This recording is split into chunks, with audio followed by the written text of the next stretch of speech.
Life పార్ట్నర్ని చూస్ చేసుకోవడం చాలా important ప్రతి ఒక్కరి లైఫ్లో. ఎందుకనంటే నువ్వు కంప్లీట్గా వాళ్ళతోనే ఉండగలుగుతావు కాబట్టి. నీ ప్రతి ఒక్క ఎమోషన్ వాళ్ళతోనే షేర్ చేసుకుంటావు నువ్వు. రేపటి రోజు నీతో ఎవరు ఉండరు, అమ్మ నాన్న అక్క చెల్లె తమ్ముడు ఎవరు ఉండరు. నీ లైఫ్ పార్ట్నర్ నీతో ఉంటుంది లైఫ్ లాంగ్. మన పిల్లలు కూడా ఎలా ఉండాలి, ఎలా పెరగాలి అనేది కూడా నీ లైఫ్ పార్ట్నర్ దగ్గరే ఉంటుంది. అంతేగాని గుడ్ మార్నింగ్ చెప్పినారు, గుడ్ ఈవినింగ్ చెప్పినారు, సో యాక్సెప్ట్ చేసా, ప్రపోజ్ చేశారు, యాక్సెప్ట్ చేసా, ఇలా వద్దు. మనమంటే ఎంత ఇష్టం వాళ్ళకి, ఎంత లవ్ ఉంది, ఎంత వాల్యూ ఇస్తున్నారు, ప్రియారిటీ ఎంత ఇస్తున్నారు, ఇవన్నీ చూసుకోండి. 1కి 10 సార్లు ఆలోచించండి. ఎందుకనంటే రేపటి రోజు నువ్వు ఎంత బాధలో ఉన్నా వాళ్ళు ఇచ్చే ఒక హగ్గుతోనే నీ మూడ్ మొత్తం చేంజ్ అయిపోతుంది.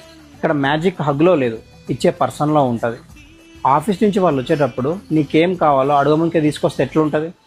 అదే ఆఫీస్ నుంచి వాళ్ళు వచ్చే వరకు ఇల్లు మొత్తం నీట్గా ఉంచి నీకు కావాల్సిన ఐటమ్ వండి పెడితే ఎలా ఉంటుంది? చిన్న చిన్న థింగ్స్ చాలా ఇంపార్టెంట్.